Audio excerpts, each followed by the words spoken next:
The one thing they all have in common, I think, is they're hungry. And I know that sounds simplistic, but I believe that's the single most important element that separates the quality of people's lives. It's not just the ability to have hunger, but to sustain it. Hunger means that you want more. You want more of yourself. You want to make a bigger difference. You want to be a better parent. You want to do something more than there is today, and that you don't get satisfied. Most people start out with hunger at an early stage of life and they lose it. But the people that come to me are hungry either because something's happened, they've had a birthday with a 0 on it, they've gone through a divorce, they're starting a business and they know I've got to have a different level, or they're the best in the world and they're always looking for that edge that makes the difference. I think everybody is born with hunger. Like, there's a desire to grow, to expand, to learn, and then disappointment sets in early in life for most people. And then we look to blame something outside of ourselves. And there are many events in our lives that can affect us all. We've all had pain and challenges. But I think if you can find within yourself the part of you that wants to constantly give something more than yourself, if you can find a mission larger than yourself, then you're more pulled to do something than trying to push yourself. And pull has much more power than push. I always say motive does matter.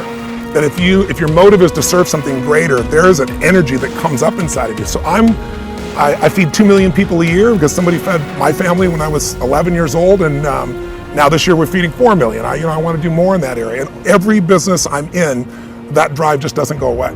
The capacity to strengthen and increase your hunger is the one common denominator amongst the most successful people. They've never lost their hunger. Most people are hungry to achieve a certain amount, make a certain amount of money, and then they get comfortable and relax, or to get a certain level of fitness and then they relax.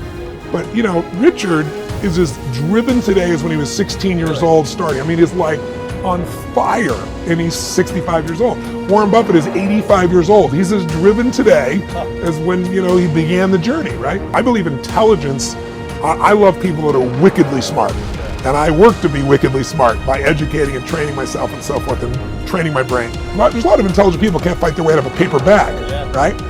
Hunger is the ultimate driver, because if you're hungry, you can get the strategy, you can get the answer. If you can't model it, you can find it. So hunger, modeling would be maybe the next best skill. Knowing that success leaves clues. The best way is get around where it's better and things will hit you. Who you spend time with is who you become.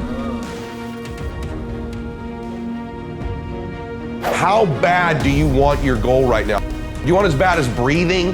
Do you want it as bad as anything you ever wanted in your life? And if you calibrate it at the highest enough levels, what I found is the people that are the hungriest, they find a way. When you know why you want something, when it's desperation, the power of being desperate is something that most people avoid. They think desperation is a weakness. And I'm here to tell you, desperation is one of the most powerful emotions you could possibly possess, because when you're desperate, you find reserves and reservoirs of ideas, talents, and a strength that you don't know you have when you find yourself in a desperate situation. So ironically, the one thing most people avoid in their life, hunger, which is caused by being desperate. When you're starving, you become desperate. So the number one thing we need more than anything to win is hunger, which comes from a state of desperation. Yet we're constantly trying to comfort ourselves in the real world to avoid the state of being desperate. And I'm telling you that I think you need to embrace desperation again in your life. Like, do you want it so bad that you're desperate for it? See, in a fight, you show me two people. This is why it's so hard to repeat as a champion in the fighting game. Because you show me someone who's up and coming, who's hungry for that title, who's never had it before, who can taste it, who knows if they win that belt, their whole life's gonna change. They're gonna be champion of the world, all the endorsements, all the money, all their family life, all their parents' lives are gonna change. You show me somebody chasing that, hungry for it, against someone who's just trying to hold on to a title. And that's why most of the time the challenger beats the champ.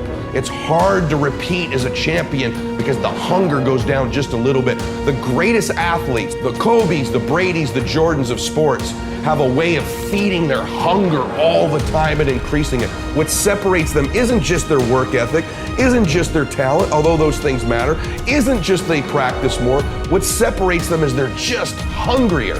They somehow find a way as they climb up the ranks and win championships to get even hungrier for more, where 99% of the athletes lose just a little bit of their edge once they get that first championship, that first pro contract, that first big amount of money, that first world championship. They just lose their hunger a little bit.